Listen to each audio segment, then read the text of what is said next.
I'm Jeff Altman, the Big Game Hunter. I'm the head coach for JobSearchCoachingHQ.com. Let me try that again. JobSearchCoachingHQ.com.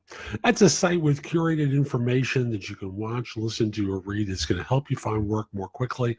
I do one-on-one coaching with people. So if you're interested in looking for a position, connect with me on LinkedIn at linkedin.com/IN/the Big Game Hunter, and then message me there. We'll set up a time to talk about coaching.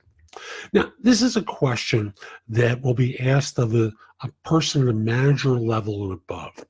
There's a difference between the expectation of a manager candidate versus someone in a more leadership role. And as you get progressively up the organizational ladder, there's greater expectations that you think holistically in answering the question. So the question is, what makes you effective? Now, as a manager, you're basically monitoring performance, you're driving the bus, you are managing the behaviors of a team of individuals to ensure that tasks are performed, right? I'm obviously simplifying it, but ultimately that's what it boils down to. You're managing a team of individuals to ensure that they're performing the tasks that need to be done within the time limit that's been established for them. But as you become more of a leader, it's less about driving the bus, and that's the way I interpret that language of management, into selecting teams of people who are inspired to get things done. I want to differentiate inspiration from motivation. A great definition I learned from Lance Secretan, one of the nation's leading executive coaches. And he describes motivation as being that driving the bus kind of behavior. They have to do it for you, versus inspiration is that they want to do it, that they have that internal drive, that internal determination to get things done. So in this particular case, I turn around and say, what makes you effective? And the answer is, it starts off with hiring a great team of individuals to work with me. People who really want to do well and who really are committed to the organization and to this particular project and team. So number one, notice how you're passing off credit to other individuals. And you're acknowledging that you've hired great people. Number two is, these individuals really care and they want to get things done. And before you start thinking that I'm just sitting back at a desk, collecting a check, I'm obviously being facetious in the language here. Obviously, I have to look at the perspective of, how my managers are getting things done, how my directors are getting things done, to ensure that any friction points are cleared up for them. Now, it's impossible to get everything cleared, but I want to create as frictionless environment as possible, with the idea being we want to have this environment. And you see where I'm going with this? I'm describing what I do from 30,000 feet versus from 3 feet at the manager level. 3 feet, you are into everything.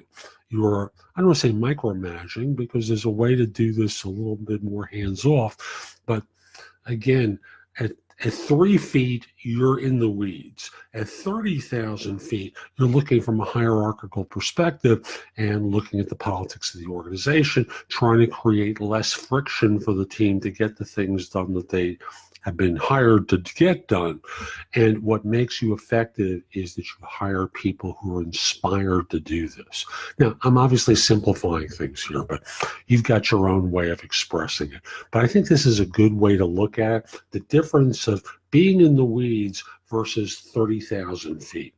So if you're in the C-suite, I'm getting my hands confused. If you're in the C-suite, you're not obviously in the weeds. If you're an executive in an organization, you're not in the weeds. You have people who do things, and you obviously monitor your managers and directors and VPs' performance to ensure things are getting done. Great story about Alan Mulally, former president of Ford, who took over the organization at a time that they were failing. And, this is during the crisis in 2008. And he came up with a very simple system that was designed to have his leadership communicate with him where they were on their goals. And it was a color-coded system. And these people had been trained to give everyone, to give managers, give the leadership in the organization, their bosses, thumbs up that everything was going well. Yet, in fact, the firm was losing billions of dollars. And Mullally sees the reports from his senior leadership, and they're all green coded. This is fabulous. I guess we're happy losing billions of dollars every year. What he needed to do was change the communication style and not punish people who told the truth. Now, you can work this story in, and I'd encourage you to go research it for yourself. But I'm sure you can also work in the element that basically says, and I create an environment where my leadership and even some of the staff people feel as though they can come and give me bad news. Now, I'm not talking about squabbles within the organization, but I'm talking about the difficult messages that sometimes leadership doesn't hear and needs to be brought to their attention. I create that kind of environment so that people will come to me to tell me the bad news as well as the good news. So I hope you find this answer helpful. And again, if you're interested in my coaching, you connect with me on LinkedIn at linkedin.com/IN/the big game hunter.